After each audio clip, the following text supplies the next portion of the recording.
अर्जुन तेंदुलकर को दुनिया में कोई असुविधा कभी रही नहीं होगी, लेकिन आज क्रिकेट जगत में नाम किसका है? रिंकू सिंह का। सामान्य परिवार से आता है लड़का। छोड़ो अर्जुन तेंदुलकर और रिंकू सिंह, एक सबसे ज्वलंत एग्जाम, राजनीति से बिल्कुल अलग, नरेंद्र मोदी और राहुल गांधी। जिसके घर में अभाव होता है उसको 4 चीज तोहफे में मिलती है, और वो चारों चीजें उस व्यक्ति का जीवन बदलने की क्षमता रखती है। जिनके घर में पैसा है उनको वो चीजें मिलती ही नहीं। अगर आप चाहते हैं कि रिंकू सिंह की तरह, पंकज त्रिपाठी की तरह, नरेंद्र मोदी जी की तरह आपका भी नाम दुनिया में जगमग करने लगे, 2 बातें आज के सेमिनार में मेरा बड़ा मुख्य रहा है। और दूसरा सिद्धांत, लास्ट पॉइंट, ये तो बहुत जरूरी है।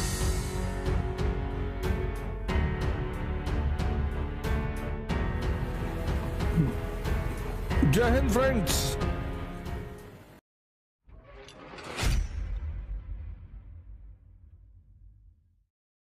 यहां उपस्थित सभी आदरणीय जनों को मैं प्रणाम करता हूं और युवाओं को ढेर सारा आशीर्वाद। दुनिया में सबसे बड़ा सम्मान है शिक्षकों से सम्मान प्राप्त करना, उससे बड़ा कोई सम्मान ही नहीं है। मैं इतनी जगह जाता रहता हूं, पर जब मैं कॉलेज में जाता हूं और शिक्षकों के सामने, अब जो खुद ही मोटिवेशन का इतना भंडार है, आज इस देश में मोटिवेशन की जरूरत नहीं पड़ती। अगर आज इस देश के युवाओं को मोटिवेशन की जरूरत क्यों पड़ रही है?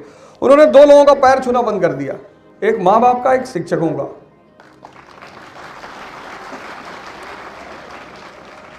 हम स्कूल में थे तो हमारा टीचर हमारे सामने अगर 10 बार पढ़ता था तो हम 10 बार उसका पैर छूते थे। हमारे पिताजी कहते थे कि बेटा ये 2 लोग दुनिया में ऐसे हैं जो इतना बड़ा दान देते हैं, शिक्षक और माँ बाप। इनको सिर्फ एक चीज की जरूरत होती है और उसके बदले में रिटर्न इतना ज्यादा है कि LIC, HDFC, ICICI ये सब दे ही नहीं सकते। और वो रिटर्न क्या है? आशीर्वाद। मांगते कुछ नहीं है। हमारे शुक्ला सर हैं, बायोलॉजी पढ़ाते थे हमें क्लास 11th में, तो शहर में मिल गए पिछले हफ्ते। रोका मैंने उन्हें, अपने बेटे के साथ जा रहे थे और पकड़ लिया हम सब लोगों ने। हम 2-3 दोस्त थे, वो वहीं रोने लगे। हमने कहा सर साथ में, आज साथ में डिनर करेंगे, साथ में बैठेंगे, साथ में घूमेंगे। तो मैं आपसे सबसे पहला निवेदन इस मंच से कर रहा हूं कि उस आशीर्वाद को लेना फिर से शुरू कर दें। आपको शायद आगे आने वाले समय में फिर कभी मोटिवेशन की जरूरत नहीं पड़ेगी। जीवन में जीने के लिए शक्ति की जरूरत है, मोटिवेशन की जरूरत नहीं है।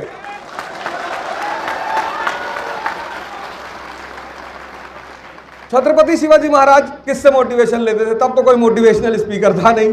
अगर जीवन मोटिवेशन पे चलता तो छत्रपति शिवाजी को किससे राणा प्रताप, राणा सांगा, ये सब योद्धा थे। और सबसे बड़ी बात, जो इसे किताब कहना तो बहुत छोटा शब्द हो जाएगा, गीता। जिस देश में इतना बड़ा ग्रंथ है, स्वामी विवेकानंद पेरिस में थे तो बहुत सारे धार्मिक ग्रंथ रखे थे और सबसे नीचे गीता रखी थी। तो किसी प्रीस्ट ने उनसे मजाक किया, कहा स्वामी जी देख रहे हैं, आप अपनी गीता की हालत देख रहे हैं, कहां रखी है? बोले यार देख तो रहा हूं, और ये भी देख रहा हूं कि अगर इसे नीचे से हटा दोगे तो बाकी सब भर भर करके गिर जाएगी। बेस है, फाउंडेशन।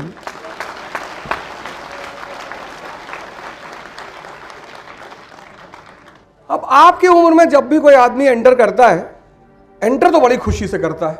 हर बच्चे की तमन्ना है कि मैं जल्दी से जवान हो जाऊं। इस देश का जो आधार है, इस देश की जो संस्कृति है, वो इतनी शानदार, इतनी जबरदस्त है। आज UPSC में, IAS में इस बार क्वेश्चन पूछा गया था कि विवाह एक संस्था के रूप में खत्म हो रही। मैं फिर से उसी क्वेश्चन पे आऊंगा जहां से मैंने शुरू किया था, लेकिन चूंकि किसी ने कहा कि शादी भी करनी है तो मैंने कहा एक बार इस पे भी चर्चा कर ली जाए। दोबारा शायद ये प्रसंग आए या ना आए, तो प्रसंग के साथ कभी कभी बात कर लेनी चाहिए। तो इस देश की संस्कृति इतनी स्ट्रांग है, इतनी मजबूत। डाइवोर्स जो वर्ड है वो वेस्टर्न वर्ड है, हमारी संस्कृति में है ही नहीं, उसकी जरूरत ही नहीं थी। क्योंकि विवाह भारत में एक धार्मिक कृत्य है, उसका एक कर्तव्य है सृजन करना और दूसरा काम है मुक्ति। पूरी एक शास्त्र लिखा हुआ है विज्ञान भैरव तंत्र का। लेकिन स्त्री चूंकि भगवान की प्रतिनिधि है धरती पे, पुरुष को नाराज होने की जरूरत नहीं, मैं उस पर भी चर्चा कर लूंगा। स्त्री जो है वो भगवान की धरती पर प्रतिनिधि है, और भगवान के साथ ही रहेगा, भिखमंगों के साथ कभी नहीं रहेगा। उसका एक नेचर है, उसकी तुम आवश्यकता कहो या उसकी जरूरत कहो। वो अब शिव जी का जो रूप है, मतलब उनकी पत्नी को घर चाहिए रहने के लिए, तो लड़ नहीं रहे हैं कि नौकरी करूं, कि बच्चों को पालूं, कि तुम्हारे लिए घर बनवाऊं। कोई झगड़ा नहीं, कुछ नहीं। पार्वती जी ने कहा यार मकान चाहिए हमारे लिए, घर बनवाओ। तो उन्होंने कहा बिल्कुल बनवाते।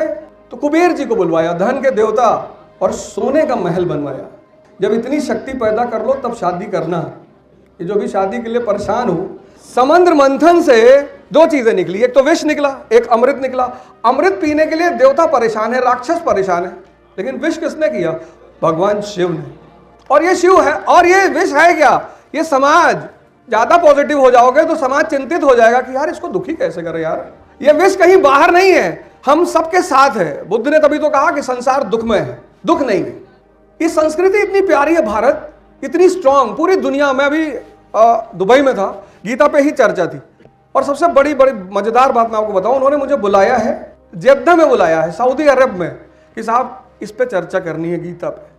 ये एक शास्त्र है मानव परिवर्तन का। इसका जो पहला श्लोक है, पहला मतलब वहीं से कहानी शुरू हो जाती। 4 आदमी का कन्वर्सेशन है ये पूरी गीता। ये कोई युद्ध थोड़ी है, ये 4 आदमी का कन्वर्सेशन है। और इस कन्वर्सेशन में ह्यूमन परिवर्तन, हम सब सेंसस के लेवल पे जन्म लेते हैं, इंद्रियों के लेवल पे। जो डायलॉग शुरू हो रहा है, जो मैंने कहा ना पहला जो श्लोक है, पहला वो डायलॉग शुरू हो रहा है धृतराष्ट्र उवाच। आप में इसको चार लोग इसमें बात करते हुए आपको मिलेंगे पूरे गीता में। धृतराष्ट्र, संजय, कृष्ण, अर्जुन, सिर्फ 4। और धृतराष्ट्र है कौन? अज्ञानता, इग्नोरेंस। वो जो आदमी की जीवनी शुरू होती है इंद्रियों से। और इग्नोरेंस किससे बात कर रहा है? संजय से। संजय कौन है? धैर्य। कृष्ण परमात्मा, परम शक्ति। अर्जुन आत्मा। हम सब सिर्फ 4 आदमी का कन्वर्सेशन। सिर्फ अज्ञानता किससे देखता है? धैर्य से। द्रौपदी, जो व्यक्ति ध्यानी हो जाता है, ध्यानी, वो द्रौपदी हो जाता है। समर्पण स्त्री का नेचर है। और जो भी व्यक्ति ध्यानी हो जाएगा उसके 5 पति होंगे ही होंगे। लड़के क्यों ताली बजा रहे भैया? जो भी ध्यानी हो जाएगा, कितनी बड़ी बात। इसको सिर्फ देने से काम नहीं चलना है, इसको हर युवा को अपना ग्रंथ बनाना पड़ेगा। जो ध्यानी हो जाएगा, ध्यानी, उसके 5 पति होंगे। पहला पति युधिष्ठिर। युधिष्ठिर यानी धर्म। धर्म वो नहीं हिंदू मुस्लिम सिख ईसाई धर्म, इटर्नल। जैसे गुरुत्वाकर्षण है, ये धर्म है, वो धरती छोड़ ही नहीं सकती। पहला पति युधिष्ठिर यानी धर्म। दूसरा पति अर्जुन, अनुराग। तीसरा पति भीम, भाव। कितने सारे लोगों ने भजन बनाया, भाव के भूखे हैं भगवान। चौथा पति नियम, नकुल। और 5वां पति सत्संग यानी सहदेव। बड़ा हमला होता है भारतीय संस्कृति पर, इतनी कहानियां लिख डाली, इतना ये कर डाला, 33 करोड़ देवता पूजा करते। पढ़ो तो भैया इस संस्कृति को। अभी जो प्रभु राम का मंदिर बना अयोध्या में, जिसको लेकर शायद पूरी दुनिया उत्साहित है, इतने लोग आ रहे हैं पर डे पूरी दुनिया से, और आपके सबके सामने घटना घट रही है। भारत के भगवान, भारत के लोगों के लिए भगवान है, महानायक है इस विश्व के। श्री से प्रभु तक की यात्रा का सिद्धांत बताते हैं। अब इस क्लास में इतने सारे युवा बैठे हैं और सबने मंदिर का में प्राण प्रतिष्ठा वाली इंसिडेंट्स को देखा। कितने लोगों को पता है डिफरेंस रामायण और रामचरितमानस में? आराम से। अब पहले इधर से पूछ ले, कितने लोगों को पता है रामायण और रामचरितमानस में अंतर? अरे ट्राई तो कर लो यार कम से कम। हाँ भाई, अच्छा। और रामायण? अच्छा, ठीक है, बैठो बैठो। और कोई आदमी? इन्होंने ट्राई किया है? फैजल भाई, इनको एनसीईआरटी फ्री में दिया जाए इकरा की तरफ से। क्या नाम है? सुशांत। इनको एनसीईआरटी दिया जाए। इनका नाम लिखो भाई, कुशाग्र का। इतनी भीड़ में कम से कम कोई आदमी हिम्मत तो कर रहा है। बोलोगे तो ऐसा वीर रस वाली कविता बोलोगे, रणवीर चौकड़ी भर भर कर चेतक बन गया, निराला था।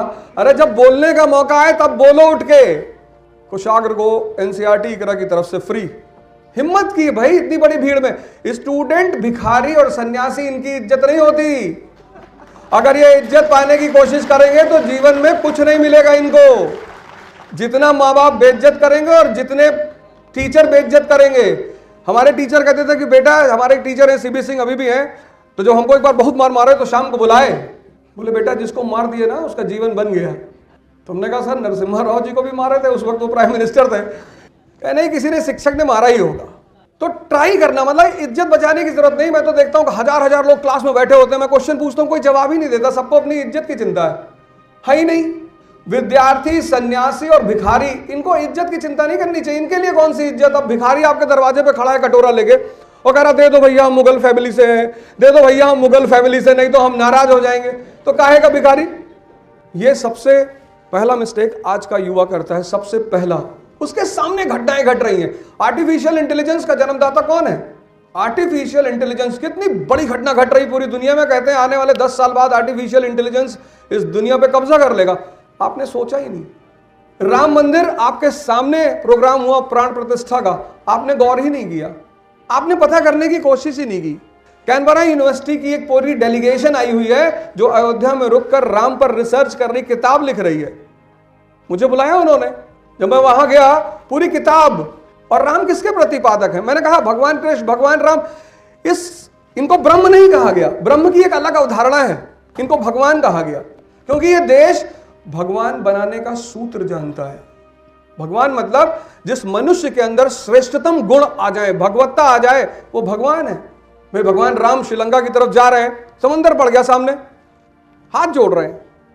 लक्ष्मण थोड़े से दुखी हो रहे हैं कि भैया आप कैबिनेट मिनिस्टर है, भैया आप हाथ जोड़ रहे हैं। अरे बोला रुको यार, इधर का कोई ब्लॉक प्रमुख रहा होता तो, अगर यूपी का कोई ब्लॉक प्रमुख रहा होता, प्रधान रहा होता, जिला पंचायत सदस्य रहा होता, तो जाके समंदर के सामने 3 बार चश्मा ऊपर नीचे करता। भगवान है भगवान, इसीलिए भगवान है, हाथ जोड़ रहे हैं, हाथ। 3 दिन जब इतनी श्रेष्ठतम भाव आपके अंदर आए तो आप भगवत्ता को उपलब्ध हैं। लंका पहुंचे, सीधे हमला नहीं कि घुस के बस रावण को पकड़ के मार डालना है कि रघुकुल की स्त्री उठा लाए, कुछ नहीं।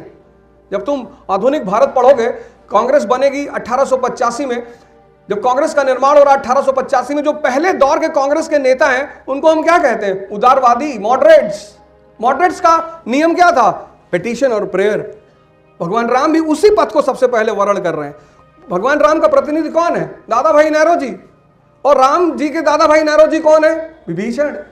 पिटीशन और प्रेयर, रावण से कह रहे हैं, निवेदन कर रहे हैं कि सीता मैया को छोड़ दीजिए। जब ब्रिटिश हुकूमत पिटीशन और प्रेयर को नहीं सुनती, उदारवाद को नहीं सुनती, तो आप कांग्रेस में दूसरा चरण देखोगे, उग्रपंथी चरण। लाल बाल पाल, लाला लाजपत राय, बाल गंगाधर तिलक, ये उग्रपंथी। तो जब रावण भी विभीषण की बात नहीं सुनता, तो राम भी दूसरे चरण का वर्ण करते हैं, अंगद और हनुमान, ये उग्रपंथी चरण है।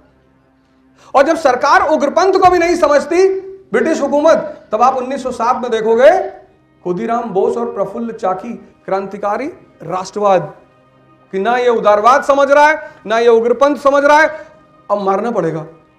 इसलिए तो पूरी दुनिया बड़ा अचंभित रही इस देश को देखकर। आप भी अचंभित है कि भगवान पैदा करते हो यार, तुम पैदा नहीं करते, बनाते हैं। कॉन्सेप्ट है, फॉर्मूला है। सिद्धार्थ उसी फॉर्मूला को फॉलो करके बुद्ध बन गए। सिद्धार्थ कौन? जो इंद्रियों पे जी रहा है, जिसके लिए स्त्री महत्वपूर्ण है, धन महत्वपूर्ण है, वैभव महत्वपूर्ण है, महल महत्वपूर्ण है। लेकिन सिद्धार्थ एक जिंदा दिमाग है, अलाइव माइंड, अलाइव। किसी यूनिवर्सिटी कॉलेज में पढ़कर वो बुद्ध नहीं बने, सड़क पे जा रहे हैं। उनकी क्षमता देखो, तुम चाहे आइंस्टीन को देखो, चाहे सिद्धार्थ को देखो, दोनों आदमी में एक बहुत बड़ी क्षमता है। कौन सी? ऑब्जर्वेशन की। अगर शिक्षा आपके अंदर ऑब्जर्वेशन की क्षमता नहीं बढ़ा रही है, वो शिक्षा बेकार है। शिक्षा डायरेक्टली कुछ नहीं करेगी। कितने शिक्षित लोग इस देश में पान वाले की दुकान के सामने खड़े होकर सिगरेट पीते हैं, और तुम टोबैको कंपनियों की हिम्मत देखो, उनकी हिम्मत, उन्होंने सिगरेट के पैकेट पे लिख रखा है कि सिगरेट पीने से कैंसर होता है। तुम तो वैज्ञानिक और रिसर्च कर रहे हो, मैं तुम्हारी बात नहीं कर रहा हूं। इस देश में बहुत सारे साहसी हैं और बहुत सारे दुस्साहसी हैं। वो जो दुस्साहसी हैं वो एक्सपेरिमेंट कर रहे हैं कि हो रहा है कि नहीं हो रहा है। तो तुम दुस्साहसी की श्रेणी में आ रहे हो, अपने आप को मत गिना करो। पर मैं टोबैको कंपनियों की शक्ति की बात कर रहा हूं, कॉन्फिडेंस की बात कर रहा हूं कि अगर चिप्स के पैकेट पर लिख दिया जाए कि ये जहर है, कोई नहीं खरीदेगा। और उन कंपनियों ने फोटो बना रखा है। 4 चीज देखते हैं सिद्धार्थ, 4। एक डेड बॉडी देखी, एक बुजुर्ग आदमी देखा, एक बीमार आदमी देखा, और फिर एक सन्यासी देखा। आइंस्टीन भी सेब को गिरते हुए देख रहा है। ऑब्जर्वेशन। आपने ऑब्जर्वेशन की क्षमता का विकास ही नहीं किया। आर्टिफिशियल इंटेलिजेंस, जॉन मैकार्थी, इतना बड़ा नाम है जॉन मैकार्थी आज की दुनिया में। इतनी बड़ी घटना है राम टेम्पल का निर्माण। रामायण लिखी गई है सामंतवाद के काल में, इसलिए रामायण के जो राम हैं वो एक सामंतवादी राजा हैं। उनका काम है धर्म की रक्षा। गुप्त काल में जिन ग्रंथों का रचना हुई, गुप्तोत्तर काल में, उसमें कौन सी ग्रंथ हैं? स्मृतियां हैं। क्या है स्मृतियां? Law books. डॉक्टर अंबेडकर ने मनुस्मृति को फाड़ा, गीता को नहीं फाड़ा, उपनिषद को नहीं फाड़ा। जैसे इस्लाम, मुसलमानों में शरीयत है, कानून की किताब। ऐसे हिंदुओं में स्मृति है कानून की किताब, मनु स्मृति, नारद स्मृति, याज्ञवल्क्य स्मृति। तो रामायण जो है वो सामंत काल का ग्रंथ है। उसमें राम एक राजा हैं जिनका कार्य है धर्म की रक्षा करना। अगर कोई भी धर्म को वॉयलेट करेगा वो उसे मारेंगे। इसीलिए उसमें एक प्रसंग है शंभूक वध का प्रसंग, लेकिन वो शंभूक वध का प्रसंग रामचरितमानस में नहीं है। शंभूक वध का प्रसंग रामायण में है, शंभूक वध का प्रसंग रामचरितमानस में नहीं है। क्योंकि रामचरितमानस जो है वो मर्यादा पुरुषोत्तम राम श्री से प्रभु बनने के सूत्र का ग्रंथ है। पहला काम ये करिए, ऑब्जर्वेशन पावर को डेवलप करिए। आप सोच रहे हैं पढ़ेंगे पढ़ेंगे पढ़ेंगे, कितना? पढ़ाई का सबसे बहुमूल्य काम है ऑब्जर्वेशन पावर का विकास। अगर वो नहीं कर रही है बेकार है, क्योंकि पढ़ के कोई राजा बनेगा ही नहीं। पढ़ के फिर पहला स्टेज है पढ़ना, फिर पढ़ने के बाद दूसरा स्टेज पैदा होता है ऑब्जर्वेशन से सीखना, सीखने से तीसरा स्टेज पैदा होता है समझना। वो जो समझने का परिणाम है वो है सफलता। शिक्षा का परिणाम सफलता नहीं है, नहीं तो सबसे ज्यादा लिटरेसी रेट आज भारत में है और हर आदमी को खुश होना चाहिए। पर आज जितना तनाव है उतना कभी नहीं था। 1950 में 13% लिटरेसी रेट थी और आज 80+ है। शिक्षा सीधे कुछ भी नहीं करेगी। कबीरदास जी तो कभी स्कूल ही नहीं गए, लेकिन ऑब्जर्वेशन की पावर बहुत जबरदस्त है। खजूर का पेड़ देखा, दोहा बना दिया, बड़ा हुआ तो क्या हुआ जैसे पेड़ खजूर, पंछी को छाया नहीं, फल ला गया अति दूर। किसी कॉलेज में थोड़ी सीखा ऑब्जर्वेशन। इसीलिए शिक्षा व्यवस्था बनाई गई। शिक्षा व्यवस्था का पूरा उद्देश्य यही है कि व्यक्ति के अंदर ऑब्जर्वेशन की क्षमता का विकास करे, देखने की क्षमता। इसलिए हिंदुओं ने बहुत ही सारे चित्र बनाए। उसमें एक सबसे बड़ा चित्र उन्होंने बनाया भगवान शंकर का तीसरी आंख के साथ, थर्ड आई। बड़ा लोग एक्टिवेट कराते हैं आजकल, तो वो भी एक बिजनेस है, थर्ड आई का एक्टिवेशन, वो भी एक बहुत बड़ा बिजनेस है। अर्जुन तेंदुलकर को दुनिया में कोई असुविधा कभी रही नहीं होगी, लेकिन आज क्रिकेट जगत में नाम किसका है? रिंकू सिंह का। सामान्य परिवार से आता है लड़का। सूर्य प्रताप यादव, मोहम्मद शमी को यूपी क्रिकेट बोर्ड ने लेने से मना कर दिया, उसको कलकत्ता जाना पड़ा, बंगाल। आज तो पद्मश्री मिल रहा है ना। जब आप फाइट करते हो तो आप अकेले होते हो, जब आपके पास उपलब्धि होती है तो कांग्रेचुलेशन वालों की लाइन लगी होती है। आज तो मोहम्मद शमी के साथ लाइन लगी हुई है, लेकिन जिस वक्त यूपी में खेलने नहीं दिया, छोड़ो अर्जुन तेंदुलकर और रिंकू सिंह, अभिषेक बच्चन और पंकज त्रिपाठी। अभिषेक बच्चन जिस घर में पैदा हुए उनके पिताजी को सदी का महानायक कहा जाता है। कुछ भी करते हैं, मूवी बनाते हैं, commercial movie, art movie, add करते हैं, डाबर लाल तेल, ठंडा ठंडा कूल कूल। केबीसी में 58 साल की उम्र में 95 करोड़ रुपया कर्जा था और आज 3500 करोड़ के मालिक हैं। उनके बेटे हैं वो भी एग्जाम्पल छोड़ दो। एक सबसे ज्वलंत एग्जाम्पल राजनीति से बिल्कुल अलग, नरेंद्र मोदी और राहुल गांधी।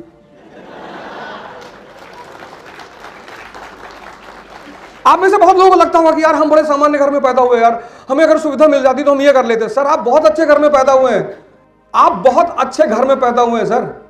ये 3 एग्जाम्पल, मैं आपको ऐसे हजारों एग्जाम्पल दे सकता हूं। औरंगजेब, छत्रपति शिवाजी, मुगल राजा औरंगजेब, पूरे भारत पर उसका कब्जा है और राजतंत्र है, डेमोक्रेसी नहीं है कि प्रधानमंत्री को गाली दे दोगे। प्रजातंत्र में, डेमोक्रेसी में अपोजिशन का अधिकार है और अपोजिशन सरकार की आत्मा मानी जाती है। बहुत अच्छी चीज होती है, बड़ी प्यारी चीज है अपोजिशन राष्ट्र प्रजातंत्र में, लेकिन इसका मतलब यह नहीं कि जो आदमी पदों पे बैठा है आप उसे गाली देंगे। छत्रपति शिवाजी, ऑब्जर्वेशन पावर इतनी तेज, इतनी, मतलब आपके दिमाग में कभी ये बातें नहीं आती कि यार ये अभाव वाले लोग इतनी ऊंचाई पे पहुंच गए। जैसे जिस उम्र में आप हैं, यहीं से हमने कहानी शुरू की थी कि जिस उम्र में आप हैं, जिसके घर में अभाव होता है उसको 4 चीज तोहफे में मिलती है और वो चारों चीजें उस व्यक्ति का जीवन बदलने की क्षमता रखती है। जिनके घर में पैसा है उनको वो चीजें मिलती ही नहीं। जो जिंदगी भर एसी में चले उनको क्या पता गर्मी क्या होती है, और परिवर्तन सिर्फ गर्मी कर सकती है। इसको तुम बर्फ में इस बोतल को रख दो, हमेशा पड़ी रहेगी। अगर तुम चाहते हो कि ये बोतल बदल जाए, तापमान देना पड़ेगा, 200 डिग्री सेल्सियस का टेम्परेचर देना पड़ेगा, तब ये प्लास्टिक पिघलेगा। जब ये पिघलेगा तब तुम इसे अपने रूप में दे सकते हो। इसी से भारतीय संस्कृति में एक शब्द पैदा हुआ, तपस्या।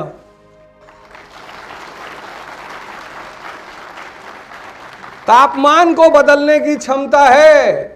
मोटिवेशन को जिंदगी में 1% रखो बस। तुम लोग यार स्टूडेंट हो। मोटिवेशन किसने शुरू किया था सबसे पहले दुनिया में? फोर्ड ने। फोर्ड कंपनी है ना जो कार बनाती है, उसने शुरू किया था। फोर्ड ने सबसे पहले मोटिवेशन। मजदूर काम नहीं करते थे, तो ये हुआ कि भाई मजदूर काम नहीं करते यार, इनसे काम कैसे कराया जाए। तो उसका एक साइकोलॉजिस्ट दोस्त था, इमैनुएल कुवे, उसने कहा एक काम करो, इनको बाहर से मोटिवेशन दो। तो फिर पहली बार एक क्लास ऑर्गेनाइज की गई मजदूरों की, मजदूर बैठे हुए थे। फिर मजदूरों से कहा गया कि ये यूनाइटेड स्टेट्स ऑफ अमेरिका आपके कंधे पे टिका हुआ है। मजदूर सब खड़े हो गए। कहां? अरे बोले बैठो बे, कहीं खड़ा थोड़े हुआ, ऐसे ही कह रहे हैं बैठो। मोटिवेशन स्टूडेंटों के लिए नहीं होता है, स्टूडेंट के लिए होता है क्रांति।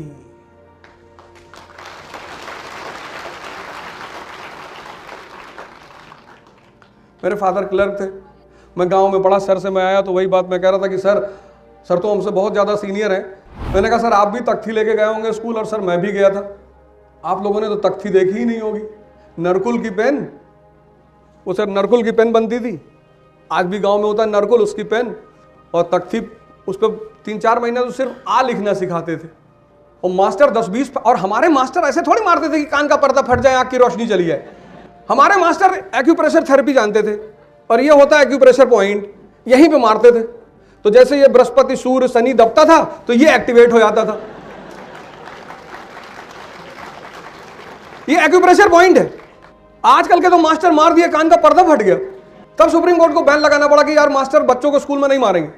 सुप्रीम कोर्ट की स्ट्रिक्ट रूलिंग है, उसकी वजह यही थी, मार दी, रोशनी, आंख की रोशनी चली गई, बच्चे को मार दिया, पर्दा फट गया। हमारे टीचर बोलते थे जाओ धूप में खड़े हो जाओ बाहर, और ऐसे हाथ उठा के खड़े रहना जी, ऐसा लगता था कि लिट्टे के आतंकवादी की तरह बाहर खड़े।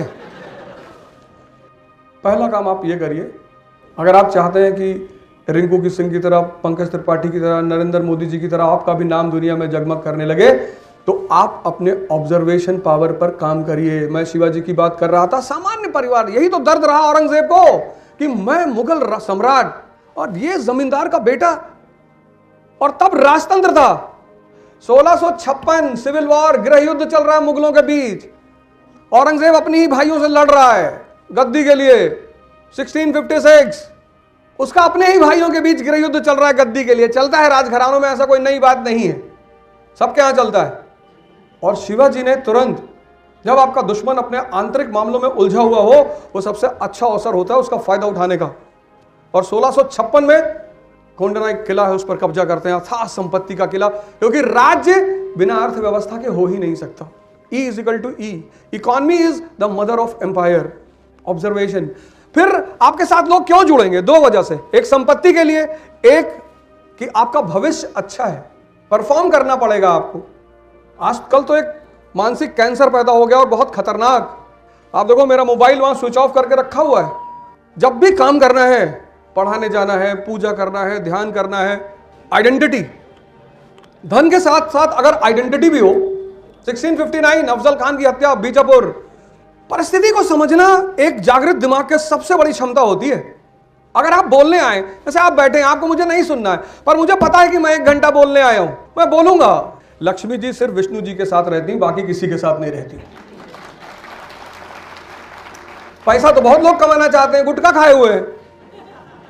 समुद्र मंथन जब हुआ, लक्ष्मी जी भी निकली, तो देवताओं और असुरों में झगड़ा हो गया शादी करने के लिए। तो लक्ष्मी जी ने कहा कि बैठो, मैं डिसाइड करूंगी। बैठ गए दोनों लोग लाइन में। तो जब दोनों लाइन में बैठे तो देखा उन्होंने कि अंदर उधर दूर सागर में कोई लेटा हुआ है। तो उन्हें पूछा कि कौन है? बोले विष्णु जी हैं। बोले इनको पता है कि मैं बाहर आया हूं? बोले जी बिल्कुल पता है। बोले ये मुझसे शादी नहीं करना चाहते? बोले वो तो सब ब्रह्म ऊपर है इन सब चीज़ों से। उन्होंने जाके विष्णु जी को माला पहना दी। वो तो आजकल स्त्रियों का बस नहीं चलता, नहीं तो जूते की माला पहनाए पुरुषों को। लड़की देखने जा रहे, लड़की, जब भी लड़की देखने जाना पहले शीशे में खुद को देख लेना तब जाना, ऐसे नहीं कूद फांद के चले गए तुरंत दौड़ते भागते हुए। लड़का दिखाई की रस्म होनी चाहिए। लड़की को क्या देखना? लड़कों को देखना चाहिए। लड़कों की दंड बैठक लगा 1000। बैल देखा जाता है, गाय नहीं देखी जाती। दुनिया में बैल की बाजार लगती है, बैल की। लड़के लड़की देखने जा रहे हैं, और देखने जा रहे हैं, फिर वहां जाके कह रहे हैं उनके पिताजी भी हैं। यहां पे जिसकी बेटी नहीं है वो दहेज के विरोध बोलता है। अगर घर में सिर्फ 2 बेटे हैं तब वो दहेज के विरोध नहीं बोलेगा, अगर बेटियां हैं तो वो दहेज के विरोध में बोलेगा। और दहेज मांगने का बड़ा प्यारा तरीका, मेरे एक दोस्त हैं, उनकी बहन की शादी देखने में कानपुर आया था, बड़ा गहरा संबंध है मेरा यहाँ से, और यहीं आए हम लोग। तो उन्होंने कहा, उनके फादर ने कहा कि भाई ऐसा है कि लखनऊ से एक पार्टी आई थी, वो फॉर्च्यूनर दे रही थी। मैंने कहा पार्टी?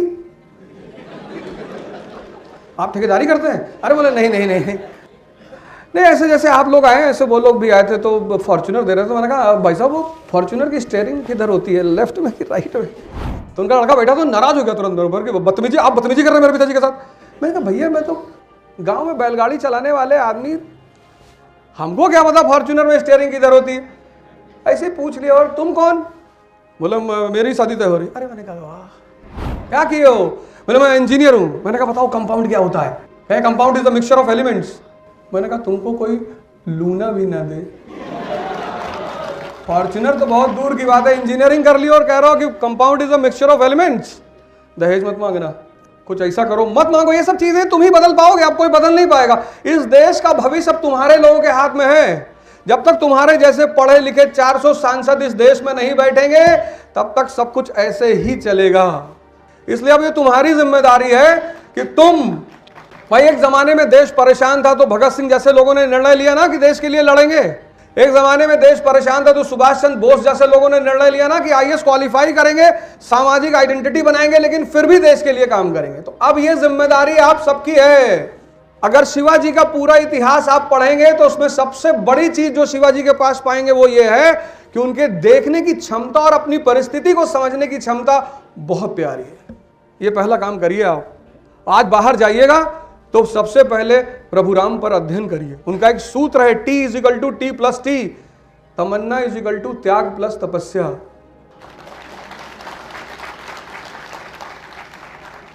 तमन्ना तो सबके पास है, ताकत सबके पास नहीं है। तमन्ना राजा के बेटे हैं और दशरथ जी कहते हैं प्रभु राम से कि बेटा मेरा वचन है, मैं वापस ले लेता हूं, चलो तुम मत जाओ। बोले नहीं जाएंगे।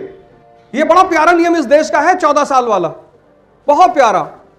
ये इतना प्यारा नियम है इस देश का, 14 साल, और सबके जीवन में आएगा, कोई बच नहीं सकता, सवाल ही नहीं उठता। क्योंकि कुछ चीजें हैं जो आपको संघर्ष कर कर ही मिलेंगी। उसमें से एक है अनुभव, उसमें से एक है धैर्य, उसमें से एक है साहस, उसमें से एक है उत्साह। ये आपको जब आप व्यक्तिगत संघर्ष, मैंने कहा ना भाई मोदी जी ने पिछले 30 साल संघर्ष किया, आज प्रधानमंत्री है। राहुल जी ने नहीं किया, अब कर रहे हैं। और एक बार कश्मीर से कन्याकुमारी की तरफ गए और अब नॉर्थ ईस्ट से गुजरात की तरफ आ रहे हैं, वो भी पैदल। करना है, कोई बचेगा ही नहीं, कोई बचे। ये नियम है नेचर का, ये नियम है नेचर का, ये एक नियम है 14 साल का। अगर तुम्हें 14 नहीं करना है, 6 महीना कर लो, त्याग और तपस्या। ये जो मोबाइल आप लिए हो, ये आपका, अगर आपने इसको नहीं छोड़ा तो मानसिक रूप से मार देगा आपको। ये आपकी सोचने की क्षमता को खत्म कर देगा। आप लंदन पढ़ो, अमेरिका पढ़ो, मंगल ग्रह पे पढ़ो, बृहस्पति पे पढ़ो, कुछ नहीं होने वाला। एक पन्ना किताब का पढ़ने में 10 मिनट लगता है पढ़ने में, लेकिन उस पन्ने को डाइजेस्ट करने में 1 घंटा लगता है, उसकी एक एक लाइन को कनेक्ट करने में, उसको सोचने में। और ये जो मोबाइल कर रहा है वो क्या कर रहा है, आपके सोचने की क्षमता को खत्म।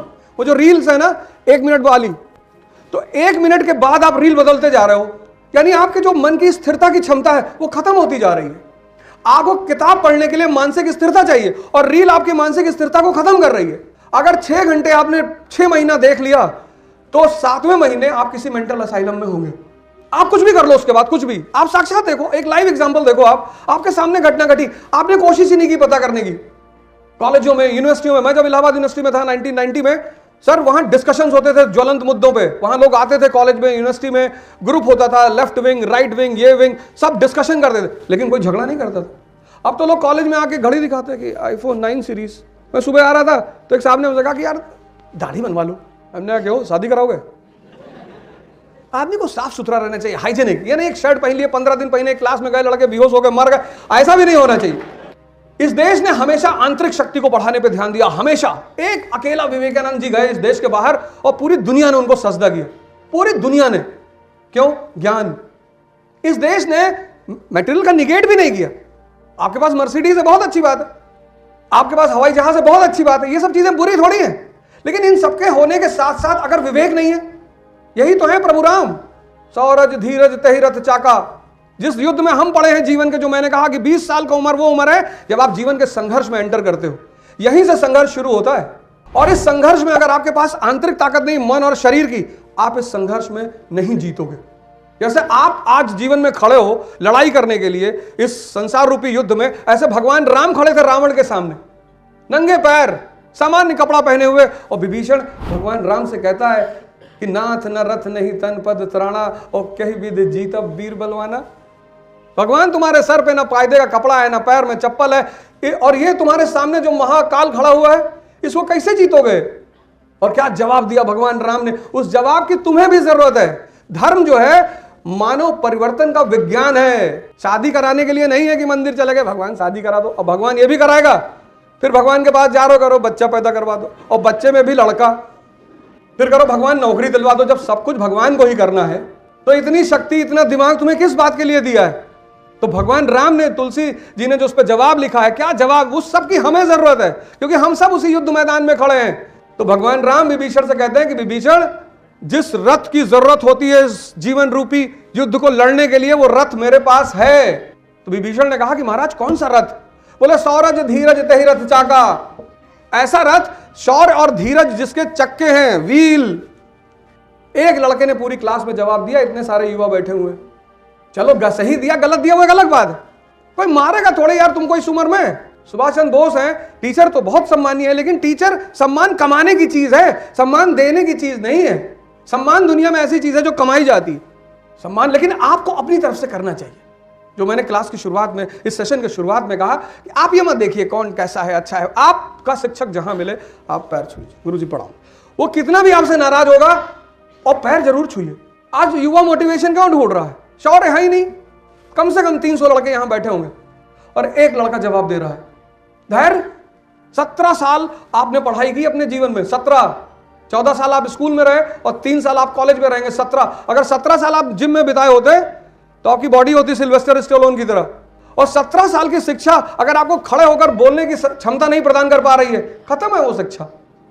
अगर 17 साल की शिक्षा आपको खड़े होकर बोलने की क्षमता नहीं प्रदान कर पा रही है, भाई कई बार ऐसा होता है, हम भी क्लास लेते हैं, बहुत सारे लड़के क्वेश्चन पूछते हैं, हमें नहीं आता, कोई ओमनीसिएंट थोड़ी है।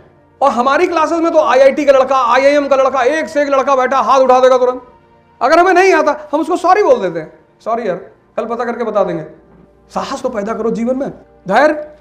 ये संजय जो पात्र है महाभारत में, ये धैर्य का ही सूचक है। पढ़ने में टाइम नहीं लगता, मनन करने में, सोचने में टाइम लगता है। तो भगवान राम कहते हैं सौरज धीरज तहि रथ चाका, सत्यशील दृढ़ ध्वजा पताका। दृढ़ता, वो जो फ्लैग है ना, वो दृढ़ता का फ्लैग है। लोग मेरे पास आते कहते हैं सर अगर IAS नहीं होंगे तो फिर कोई सेकंड ऑप्शन बता दीजिए। हमने कहा कटोरा ले लो, एक कटोरा, हाँ एक बड़ा सा ले लो, उस पर लिख दो मेरा भविष्य, पढ़ाई करो। जब सेकंड ऑप्शन बना लोगे, महत्वाकांक्षा है तुम्हारे अंदर या तुम्हें नौकरी पानी है, पहले डिसाइड कर लो। IAS बनना एक महत्वाकांक्षा है, नौकरी नहीं है। MP बनना एक महत्वाकांक्षा है।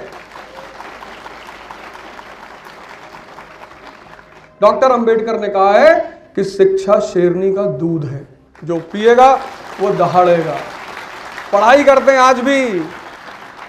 ये किताबें व्यक्ति का जीवन कुछ भी कर दें। पहले तो सबको मुंह ही नहीं लगाती, इनकी सबसे खास बात ये लगाती नहीं। आप देखो कुछ लोग किताब खोलते हैं, पहले पन्ने में नींद आती है उनको, मरा हुआ दिमाग। किसी का दिमाग फाइंड आउट करना, उसको किताब पकड़ा दोगे, ये ला पढ़ो जरा। कुछ लोग हैं पढ़ते चले जा रहे हैं, पढ़ते चले जा रहे हैं। किताबें सबको एंटरटेन नहीं करती, करती ही नहीं, बहुत साधना करनी पड़ती तब वो किताबें एंटरटेन करती। इसलिए शिक्षा को बड़ा सम्मान दिया गया। ये जो शिक्षा को भगवान से आगे रखा गया उसकी वजह यही थी, जिंदा दिमाग, रोशनी, रास्ता दिखाने वाला। नहीं तो शिवाजी एक आम घर के आदमी, 1674, 1679, मराठा स्वराज, इंडिपेंडेंट स्टेट की स्थापना औरंगजेब के सामने हाथ मल कर रह गया बेचारा। उस साम्राज्य को, उस राज्य को बनाने का कोई सूत्र किताब में है? नहीं है।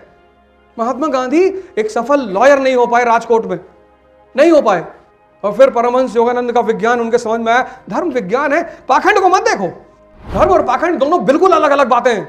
धर्म जिसके, जो धर्म को समझ जाएगा, वर्धमान महावीर हो गए। हमसे लंदन में पूछा कि हिंदू लोग कन्वर्जन क्यों नहीं करवाते? मैंने कहा हम रियल करवाते हैं, हम फर्जी वाले में विश्वास ही नहीं रखते। हिंदू धर्म रियल कन्वर्जन में विश्वास रखता है, इंद्रियों से चैतन्य की तरफ, रियल। और जो एक बार कन्वर्ट हो गया वो दोबारा फिर भगवान की स्थिति में आ जाता है। हम ये नहीं करते कि श्यामलाल को शमसुद्दीन बना दिए, श्यामलाल भी भिखमंगा, शमसुद्दीन भी भिखमंगा। जब भिखमंगा ही रहना है, श्यामलाल को सैमुअल बना दिए। कुछ बदलना चाहिए। कन्वर्जन अगर हो तो कुछ बदलना चाहिए। अगर बदल नहीं रहा है, बदलने की जरूरत क्या है? कन्वर्जन हुआ तो सिद्धार्थ बुद्ध बन गए, कन्वर्जन नहीं हुआ, आज तक पूरी दुनिया जानती है उनको। वर्धमान महावीर बन गए, नरेंद्र विवेकानंद बन गए। यह है कन्वर्जन का सिद्धांत। इसको रियल कन्वर्जन बोलते हैं, इंद्रियों से चेतना तक।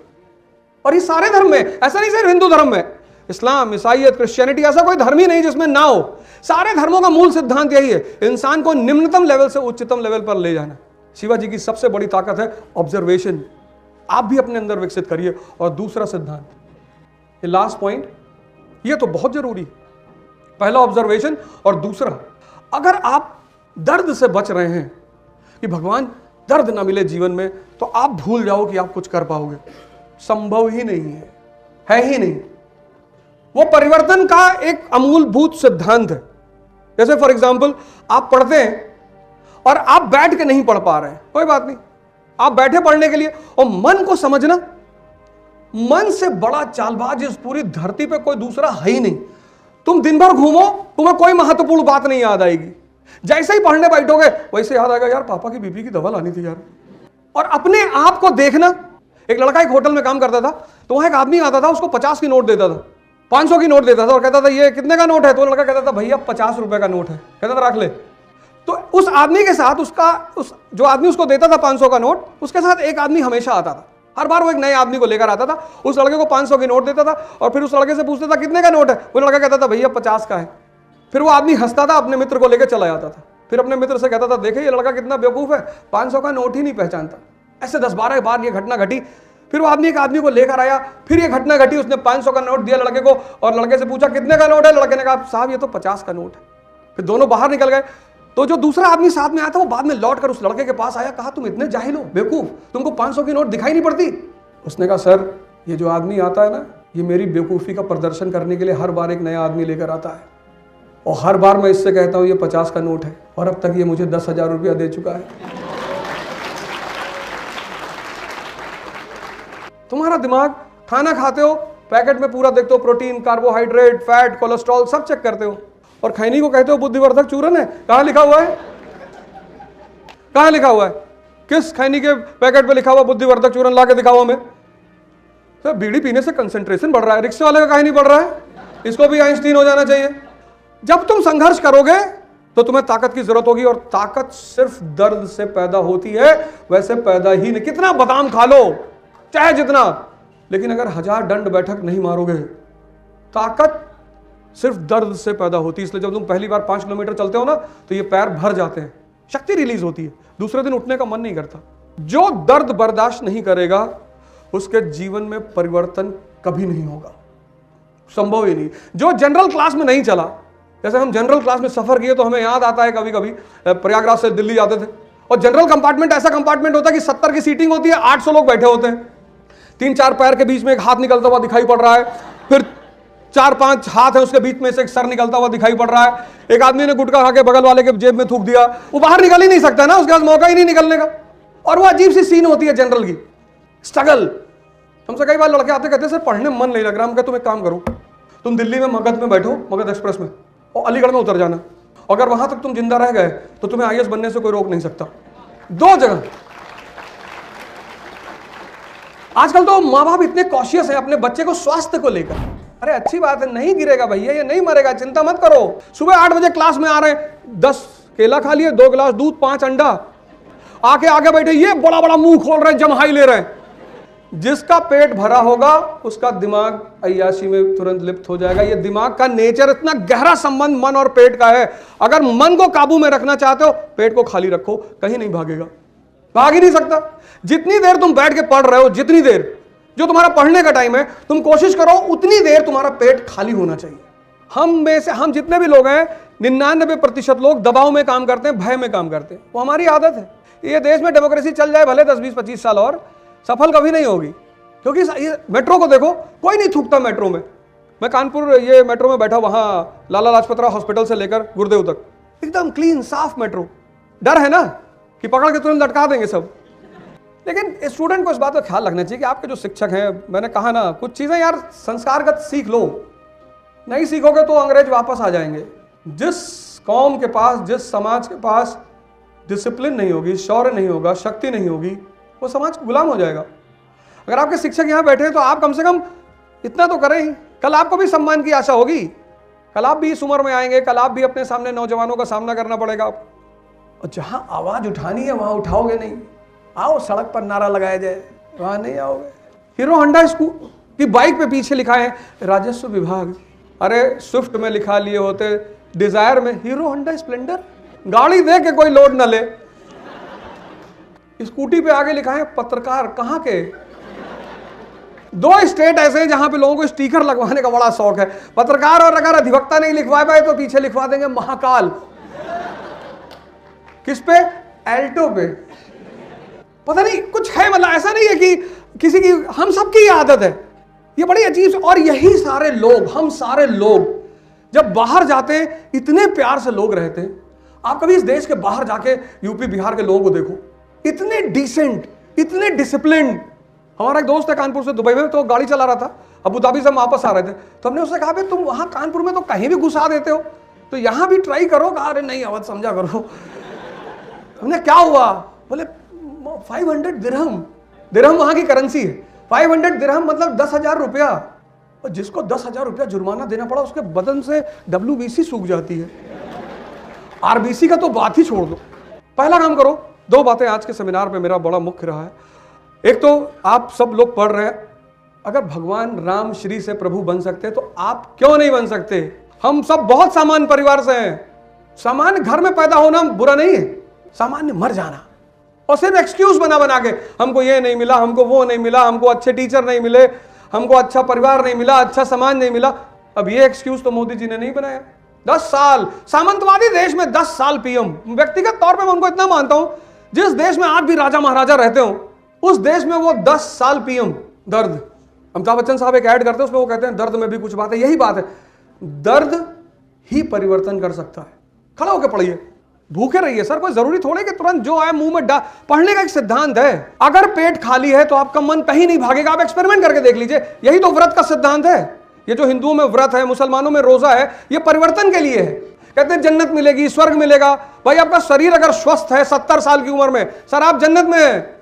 बुढ़ापे में सबसे बड़ी जरूरत क्या है? शरीर का शक्ति, स्वास्थ्य।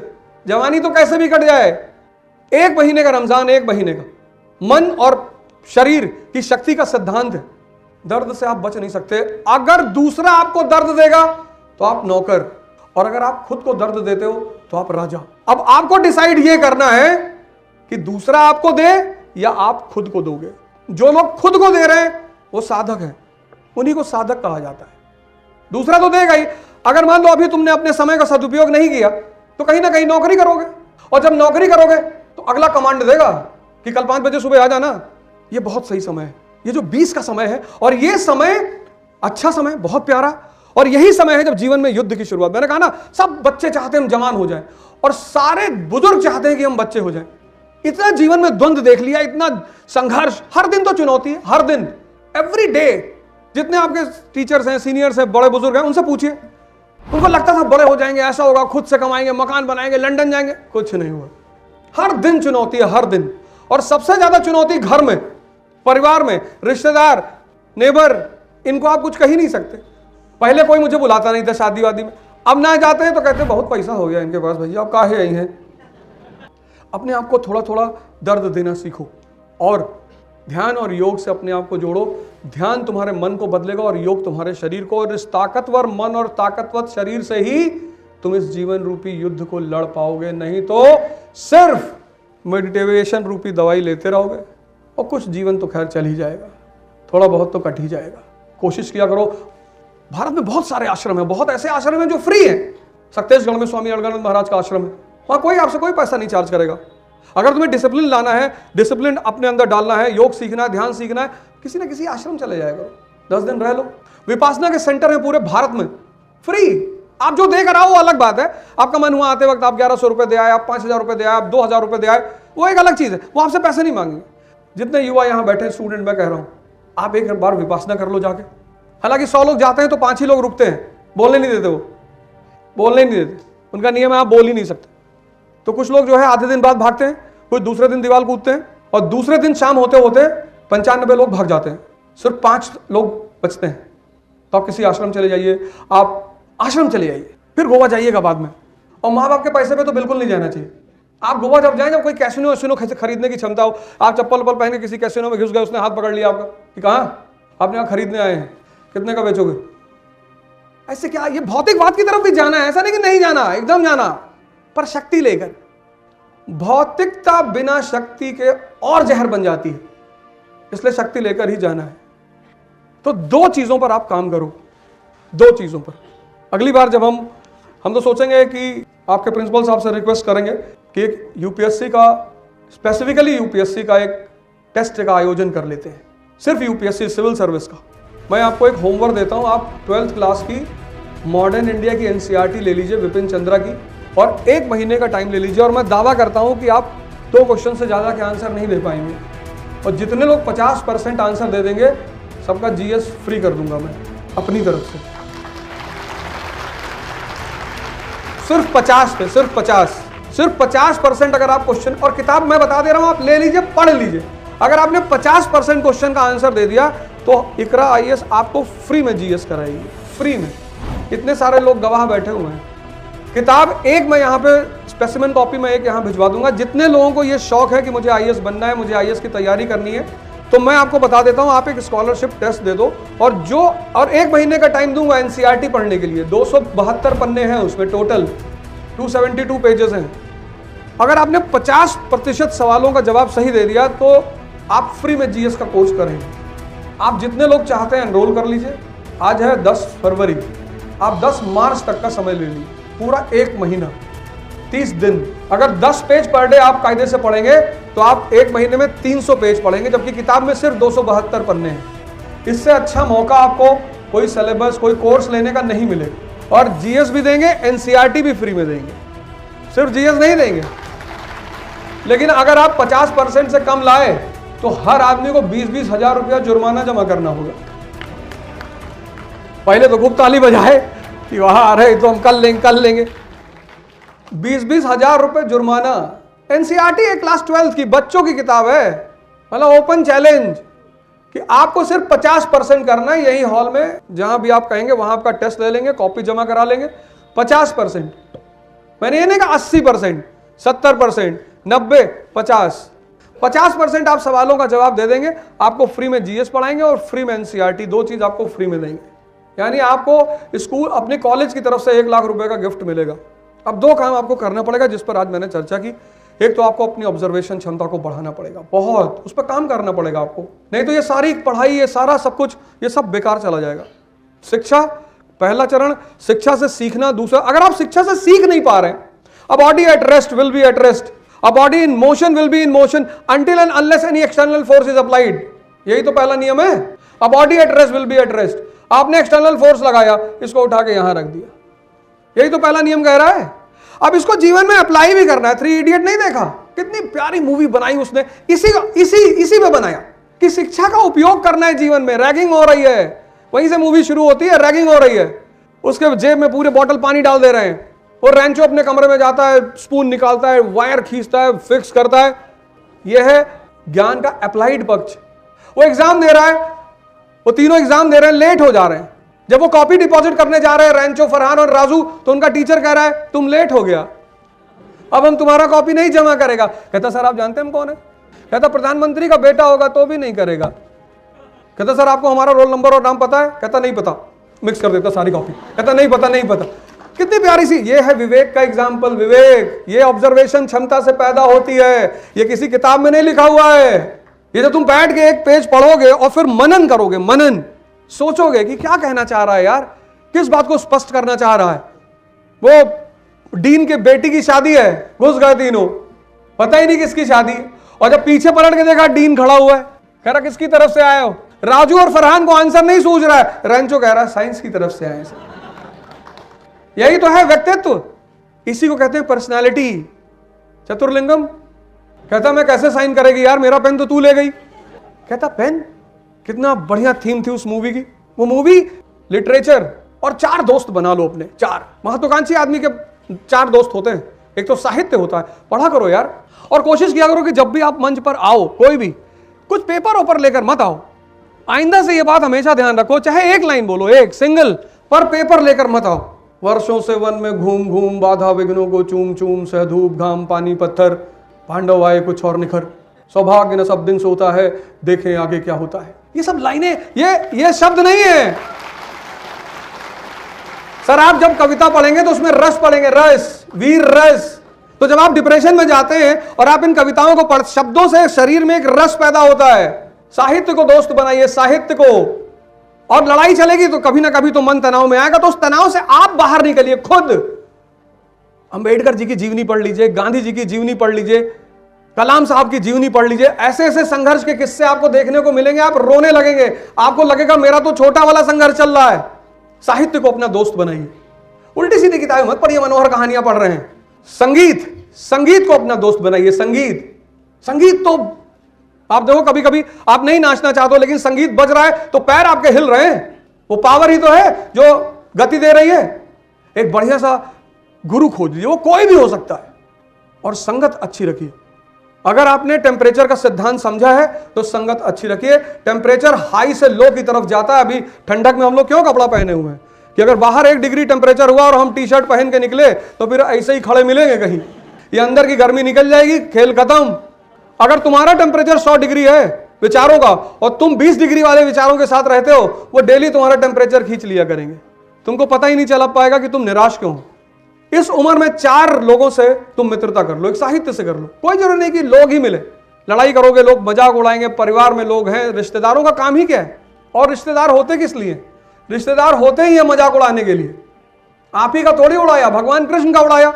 वो शिशुपाल भरी सभा में गाली दे रहा, बुआ का बेटा है, कोई पड़ोसी थोड़ी है, पराया थोड़ी। पराये लोग तो दुनिया में मदद करते हैं। अब तुम आईएएस की तैयारी कर रहे हो, तुम्हारी मौसी का लड़का एमबीए कर रहा है, तो उनको कष्ट तो होगा ही ना कि अगर ये लड़का आईएएस हो गया तो मंत्री घर में शादी होगी इसकी। मेरा स्टूडेंट है कानपुर से, प्रभात सिंह, आईएएस बना यहां से, और क्या शानदार लड़का। अगली बार मैं कोशिश करूंगा, वो आए, अभी तो ट्रेनिंग चल रही है उसकी। कानपुर का लड़का, और भाई साहब उसने अपना अटेम्प्ट छोड़ दिया। अटेम्प्ट, उसकी माँ की बहुत सीरियस तबीयत खराब, बहुत ज्यादा। उस लड़के ने 1 साल अपनी माँ को अपनी गोद में रखा, अटेम्प्ट ही छोड़ दिया। मैंने कहा यार कोई बात नहीं यार। आप कभी रेलवे स्टेशन जाओगे, रेलवे स्टेशन जो यहाँ का रेलवे स्टेशन है, प्लेटफॉर्म नंबर 1 के सामने उसका होटल है, भदौरिया होटल। 1 साल गोद में, इतनी तबीयत उनकी खराब थी, वो बंदा उठता ही नहीं था। अगर वो अटेम्प्ट नहीं छोड़ता तो वो प्रॉपर आईएएस होता। उसने कहा सर मेरी मां से ज्यादा कीमती आईएएस नहीं है सर। मैंने कहा बेटा ये तुम्हारा कंपलसरी अटेम्प्ट है। कहा सर होने दो सर। फाइनली भगवान को शायद नहीं मंजूर था, उसकी मां नहीं बची, उनकी डेथ हो गई, कि उसका तब भी सिलेक्शन हुआ। इतना चुनौती देखने के बाद, जब पढ़ाई नहीं हो रही है और माँ को मिनट मिनट पर वॉशरूम ले जाना पड़ रहा है और पता नहीं क्या क्या, तब पर भी उसका सिलेक्शन हुआ। मैं चाहूंगा कि मैं अगली बार जब आपके यहाँ आऊँ तो मैं उसको भी लेकर साथ में आऊँ। आप मिलिए, आप ही के शहर का लड़का। 4 दोस्त बनाइए, 4, किसी के शर्तों में मत जिए। ये 4 दोस्त बनाइए, संघर्ष करिए, योद्धा बनिए, परिवर्तन करिए अपने अंदर। जहां भी आपको हमारी जरूरत पड़े आप बताइए। मैं फिर आपके स्कूल आऊंगा, कॉलेज आऊंगा। आपके प्रिंसिपल साहब, आपके जितने यहाँ शिक्षक गण बैठे, मैं सबको सहृदय से बहुत बहुत धन्यवाद दे रहा हूँ कि आपने मुझे यहाँ बुलाया। और फिर हमारी आपकी मुलाकात होगी। थैंक यू, जय हिंद।